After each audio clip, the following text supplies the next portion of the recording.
Hi violin and viola players, it is Mrs. Slominski with a video for you on pages 14 and 15 in our book. This is so exciting, you guys, that we're finally getting to use our bows. If you haven't already watched the video about this sheet, the intro to the bow sheet, please go back and do that.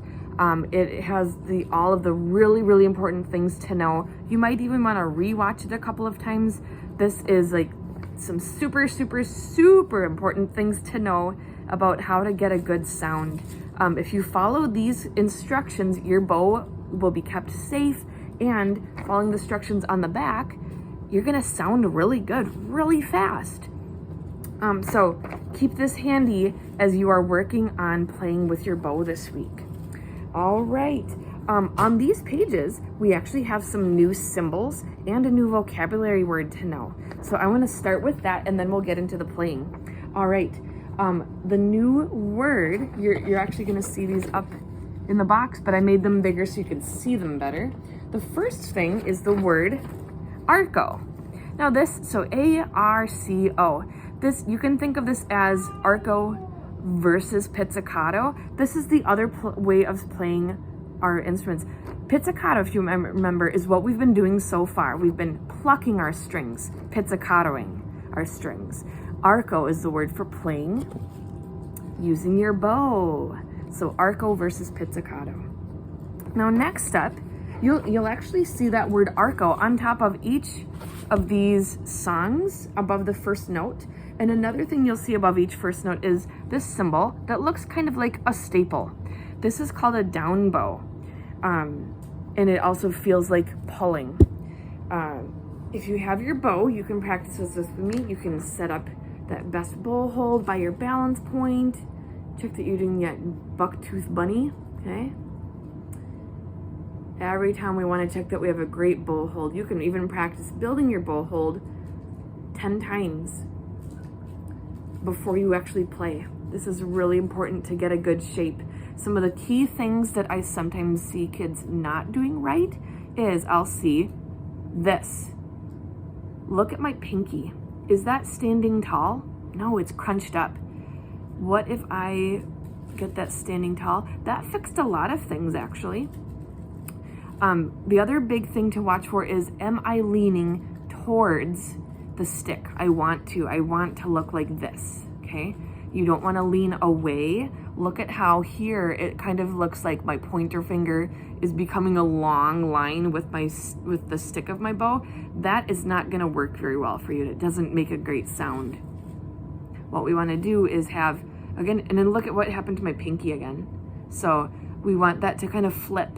We want our pinky to be tall, and that kind of pushes our pointer finger to wrap around at 1, 2, at that, no, it feels like it's at the first knuckle. That's where it wraps around. So just like this, okay?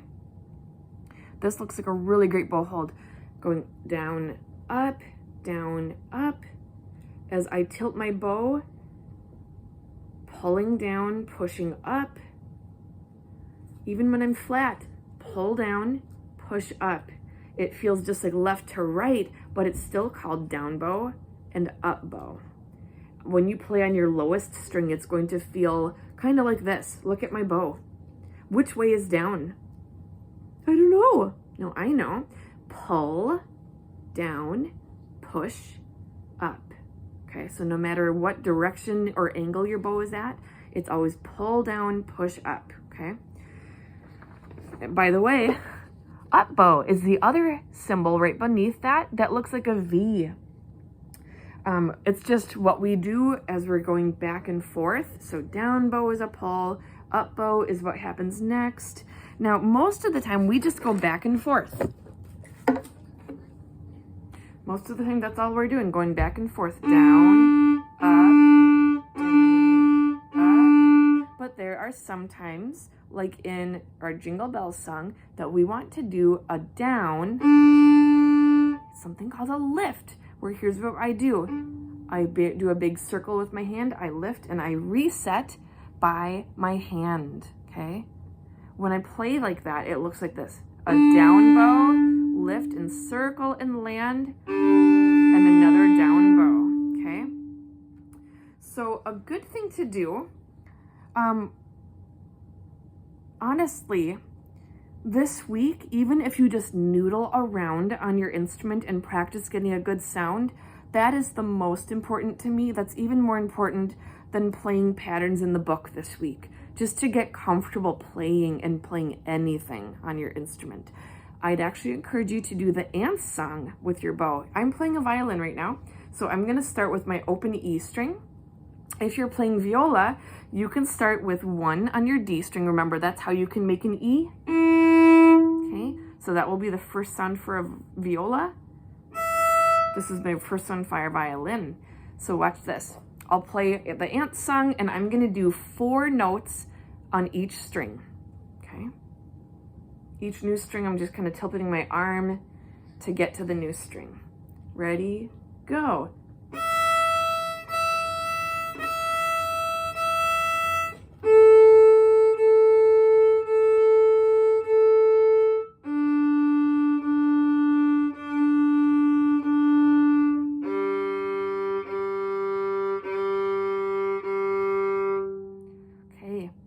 Couple of things to notice. When I go onto my lowest string, it's kind of fatter. It just has more material to it. It needs a heavier arm. So on a G for a violin, this does not sound very good. That sounds really breathy to me. I want to dig in a little bit more, sink in the weight of my arm.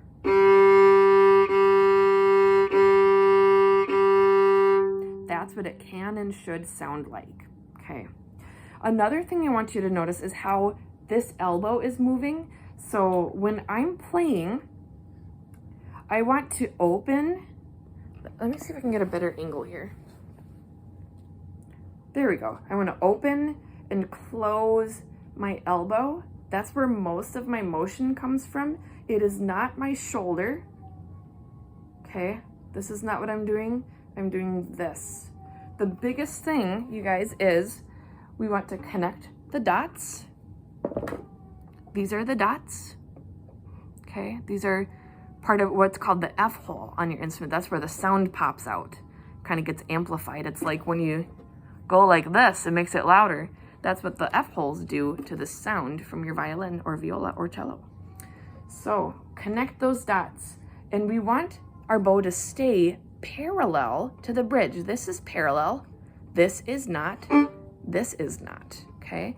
So as we open and close our elbow,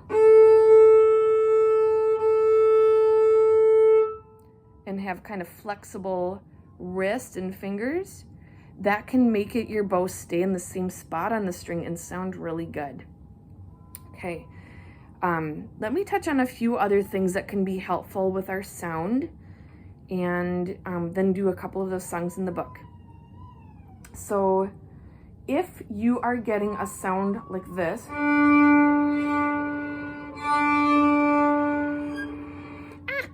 what was happening was my bow was almost on top of my bridge. That's not in the sweet spot, okay? Here is the sweet spot.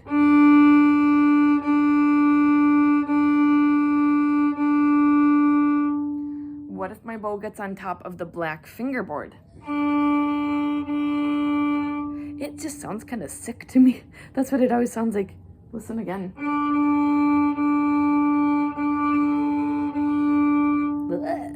Okay, bring it back to the sweet spot, connect those dots. Good.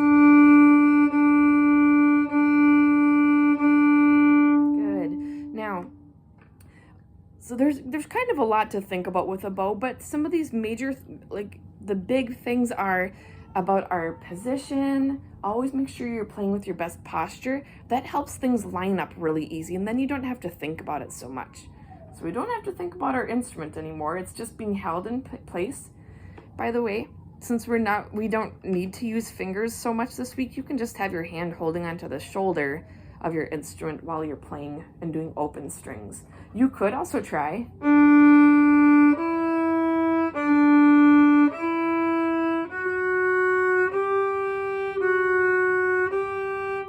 add fingers too and try that out. That's a good next step to do. This week the expectation is mostly just on open strings. So kind of your choice, what you're feeling up for. But anyways, I think one last thing I'll say is you can be too heavy. Listen to this.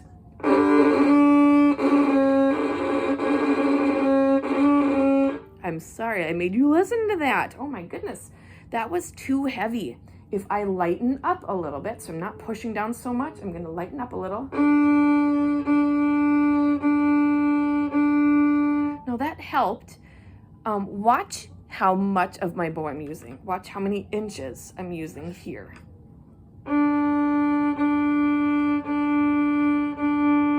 That was maybe 2 or 3 inches. Our best sound comes when we are doing about 5 to 6 inches. From your hand, it'll be like starting really close to where your pointer finger is and going at least halfway out to the tip.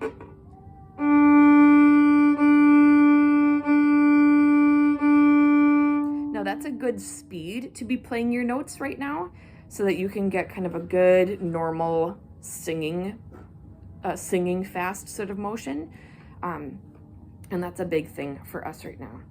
All right, so let's check out some songs in the book. Some of the target songs to look at would be 62, 63, and then on the bottom of page 15, 67, 68, and 69. I think I'm mostly just gonna play through so you can hear them in context and practice along with me if you'd like. So number 62, called Slow and Smooth. This is all on open D. It has a repeat sign and I will do it, okay? And these are half notes, so I'm making them last a little bit longer. 2 counts. 1, 2, ready, go. 1, 2, rest, rest, rest, rest.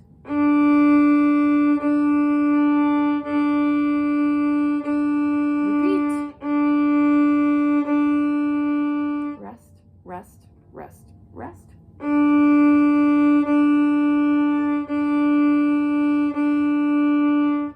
Great.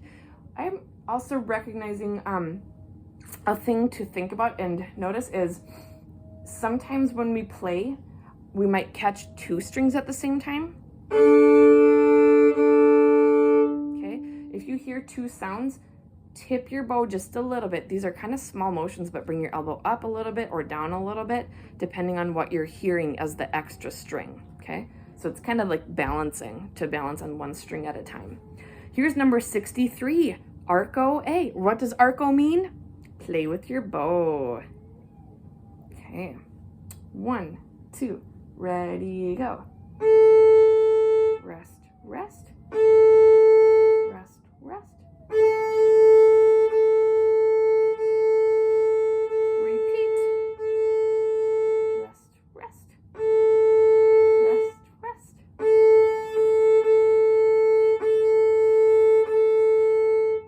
Okay. Next up is number 67, pull and push. These are quarter notes, so they're going to be faster bows. All of these have repeats on this page too. All on D this time. 1, 2, ready, go. Rest, rest. Rest, rest. Rest, rest. Rest, repeat.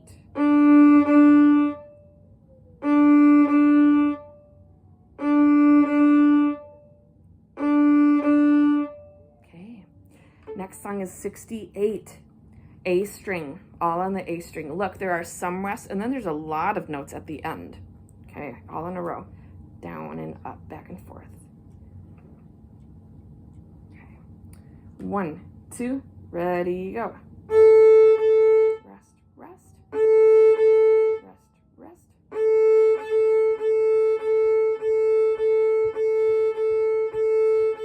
Rest, rest. Rest, rest.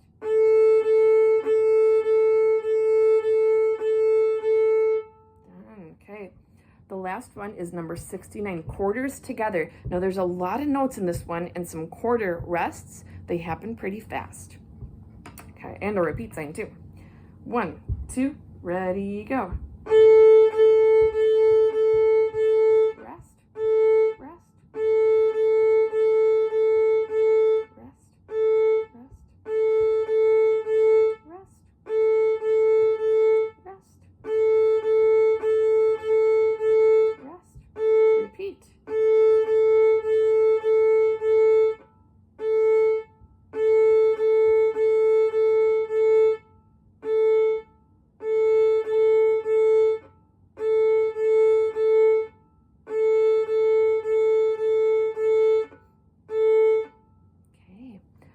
right, so this week, those are songs that you can work on. Again, just noodling, playing around is really important.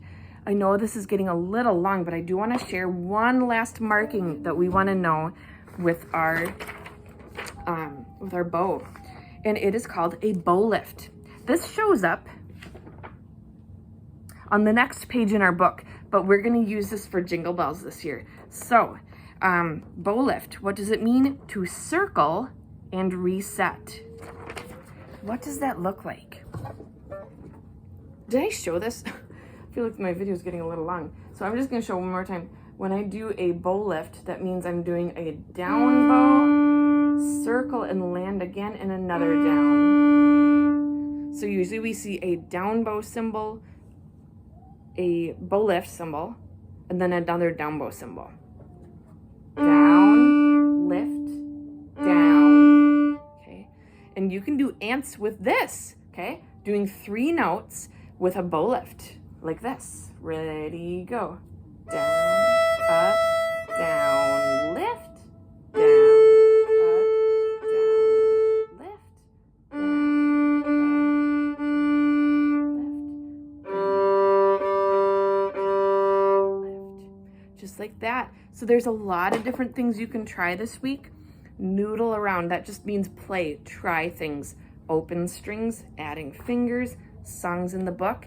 I'll have one other video that will be much shorter about Jingle Bells. Thanks for tuning in.